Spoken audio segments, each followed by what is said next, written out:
Katika watu ambao waliuawa kidhalimu, waliuawa kinyama kwenye tukio la Karbala ni Abdullah ar-Radhi' Aliyul Asghar salamullahi alayhi, mtoto mdogo. Baadhi ya vitabu vya tarikhi vikinukuu kwamba alikuwa na miezi 6 tu, aliuawa kifo cha kidhalimu, aliuawa kinyama kiasi cha kwamba huwezi ukasimulia mbele ya watu na wakakuelewa. Sababu ni nini? Lakini mbaya zaidi, cha kusikitisha ni kwamba leo hii unapoyazungumza matukio haya, leo hii unapoyaelezea mambo haya, unaambiwa kwamba wewe unawavunjia heshima masahaba, unawatokana masahaba kwa sababu umezungumza haki na ukweli wa vitu ambavyo vilitendwa na vilitendeka katika masiku ya Ashura, katika ardhi ya Karbala. Unaposema kwamba Yazid alifanya jambo fulani, Muawiya alifanya jambo fulani, wewe unatokana masahaba, wewe unadhalilisha masahaba. Billahi alaik, mimi sina haki ya kuzungumza jambo lolote juu ya masahaba, lakini wewe unayo haki ya kuongea chochote, bali si kwa masahaba, hata kwa Mtume Muhammad sallallahu alayhi wa alihi wasallam. Huu ndio Uislamu wa Kibani Umayya, al-Islamu al-Amawi, Uislamu ambao unampa haki asiyekuwa mshia kuongea jambo lolote linalohusu masahaba, kuongea jambo lolote linalohusu mitume, lakini mshia asiongee. Akiongea anatokana masahaba, akiongea anatokana wake zake mtume, lakini wewe ukiongea uko sawa, hauna tatizo. Hivi hatujawasikia mashekhe hivi juzi wakisema kwamba eti Mtume Muhammad sallallahu alayhi wa alihi wasallam alishikwa ni hamu, alitamani aende akacheze disco, kwa hiyo akatoka nyumbani kwake. Mtume Muhammad, just imagine, Mtume Muhammad eti anashikwa ni hamu ya kuenda kucheza disco, anatoka anaenda zake disco ili na yeye aende akafanyaje, akaburudike. La haula wala quwata. Al-Islamu al-Amawi, Uislamu wa Kibani Umayya, unasema kwamba yule shekhe yuko sahihi na alichokizungumza kipo katika vitabu, lakini wewe ukisema Yazid ibn Muawiya alitoa amri aende akauliwe mjukuu wa Mtume Muhammad, al-Imam al-Husaini salawatullahi wasalamu alayhi, wewe unatokana masahaba. Huu ndio Uislamu wa Kibani Umayya. Shekhe, uzuri teknolojia haiongopi. Nyote mlimsikia na mnaweza pia mkamsikiliza, msikilizeni tena. Anachokizungumza kwamba Mtume Muhammad siku moja alipatwa hamu ya kwenda kushiriki baikoko, aende akacheze baikoko, akacheze disco, akacheze dance. Msikilizeni huyu shekhe hapa anachozungumza. Siku moja naye Mtume alitamani atoke out kidogo. Kuna kamziki ka watu wa Maka kanapigwa mahali, uridu an asmura kama yasmura sudian, nataka nami nitoke nikajirushe kidogo. Mbona wenzangu vijana wanakwenda kujirusha kidogo kule, na mimi si nitoke na mimi? Akaenda kwenye kamziki kidogo, naye enda naye kufurahi, si ni kijana. Lakini al-Islamu al-Amawi, Uislamu wa Kibani Umayya, unasemaje kwamba huyu alichokizungumza ni sahihi na kiko katika vitabu? Lakini Mashia wanavyozungumza kwamba katika siku ya Ghadiri Khum Mtume Muhammad alimteua Ali bin Abi Talib kuwa kiongozi, Mashia hawako sahihi. Hizo ni fikra za Kishia, bali hawa wanataka, wanamuona kwamba Ali ni bora kuliko hata Mtume. Nani aliyekuambia Mashia wana itikadi za namna hiyo? Al-Islamu al-Amawi, Uislamu ambao unampa haki, unampa mandatory msuni kumzungumzia sahaba vile anavyotaka, lakini mshia akiongea anatokana masahaba. Hamjamsikia huyu ustazi siku za karibuni hizi, miezi kadhaa iliyopita, anasema kwamba eti sahaba aligeuzwa kuwa mke na akashughulikiwa na wanaume, na matiti yakamtoka. Sahaba aligeuzwa kuwa mke na watu wakapiga mzigo, alafu baadaye akawa na akapata mimba tena akazaa. Huyu ustadhi, mambo ya kifedhuli kabisa mtu anazungumza. Unajua kuna swahaba wa Mtume Muhammad sallallahu alaihi wasallam aliingia kwenye maji, alipozama akaibukia sehemu nyingine, na kaibuka ni mwanamke, kaingia kuinuka hivi yuko sehemu nyingine na ana matiti. Swahaba wa Mtume Muhammad sallallahu alaihi wasallam, na akaolewa, akabwa miti na akazaa. Lakini huyu hakuna hata shekhe mmoja aliyesimama na kukemea na kusema kwamba huyu anatokana masahaba. Kwa nini?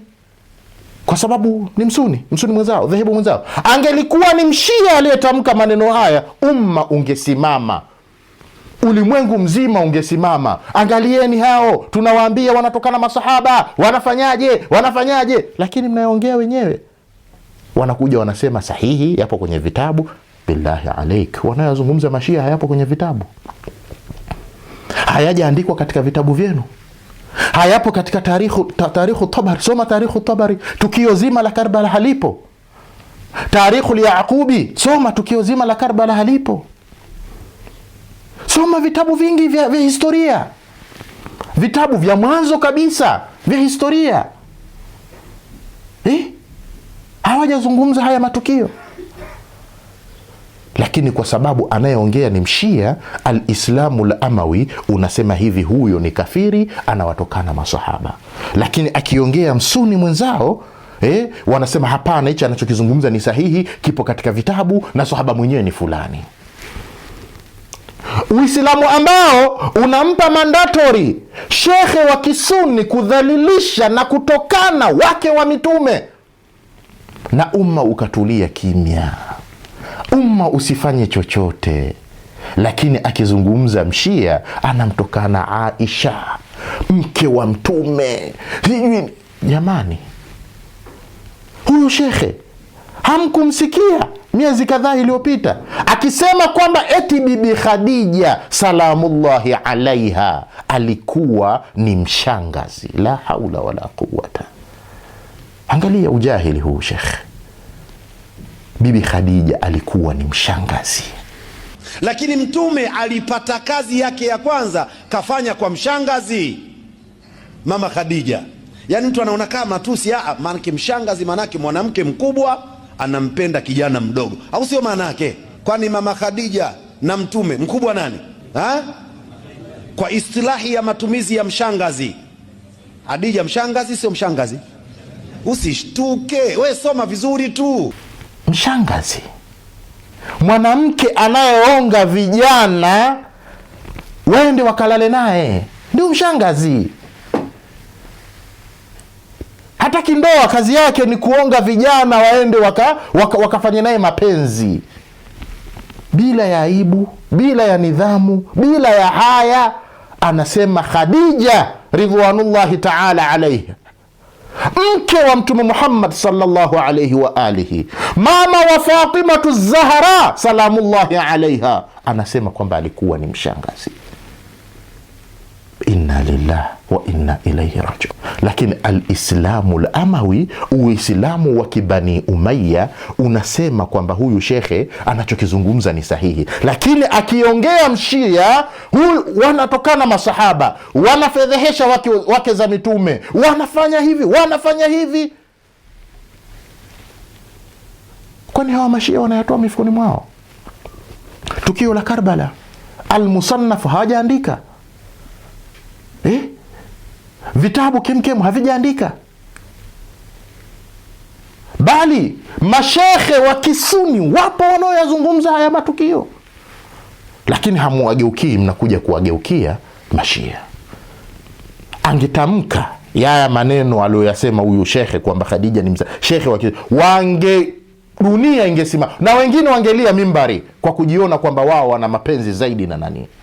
Lakini kwa sababu waliosema sio mshia, kimya. Hata wale wanaojifanya kwamba wanalia mimbari yetu kuwatetea masahaba, kimya. Hakuna hata mmoja ambaye ameinuka. Al-Imamu al-Hussein salawatullahi wasalamuhu alayhi, baada ya kuwa masahaba wake wote wameshauawa,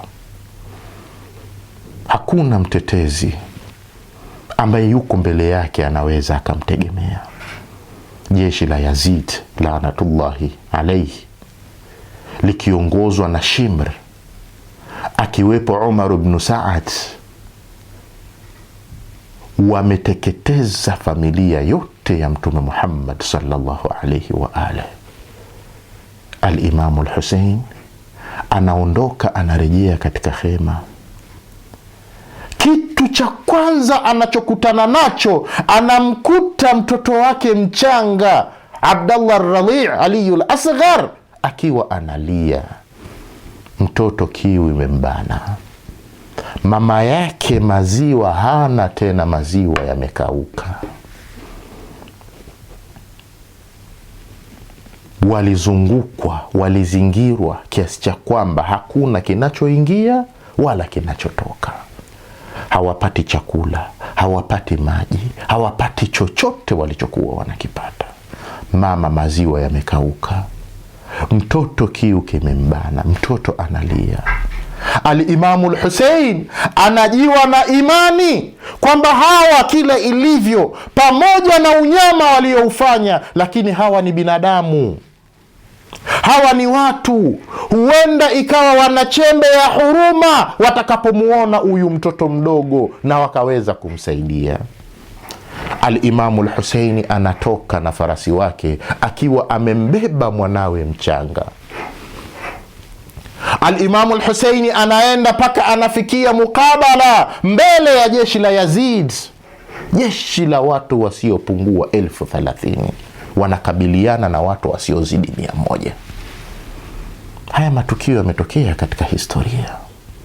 Al-Imamu al-Hussein anamuinua yule mtoto, anawaambia, jamani, kama sisi hamtujali, sisi hamuwezi kututhamini, huyu mtoto mdogo ana dhambi gani?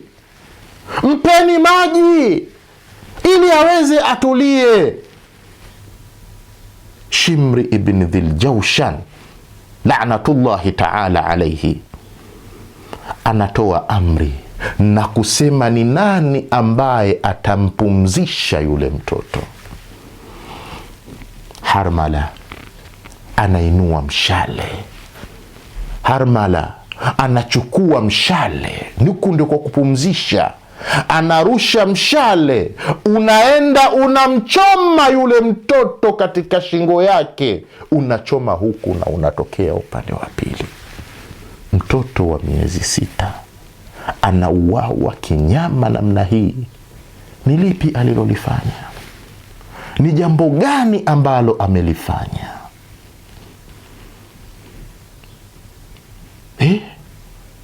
Hivi nyinyi hamkusoma aya iliyokuwa ikiwazungumzia majahil, wa idhal mauudati suilat bi ayi dhanbin qutilat? Leo hii haya hii Mtume Muhammad amewaelezea, akawaelezea uhuni na ufedhuli waliokuwa wakiufanya majahili, kuua watoto wachanga, kisa tu si wa kiume. Leo hii na nyinyi mnachokifanya kwa mtoto wa miezi 6 hamkioni? Lakini leo hii tunafungwa mdomo, tunaambiwa haya tusiyazungumze, tukiyazungumza sisi ni makafiri, hatufai.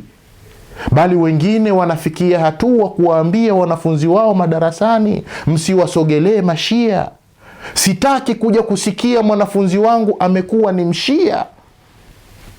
Kwa sababu gani? Mashia wanazungumza ukweli wa yale yaliyotendeka kwa masahaba, wa yale waliofanyiwa familia ya Mtume Muhammad sallallahu alayhi wa alihi wasallam.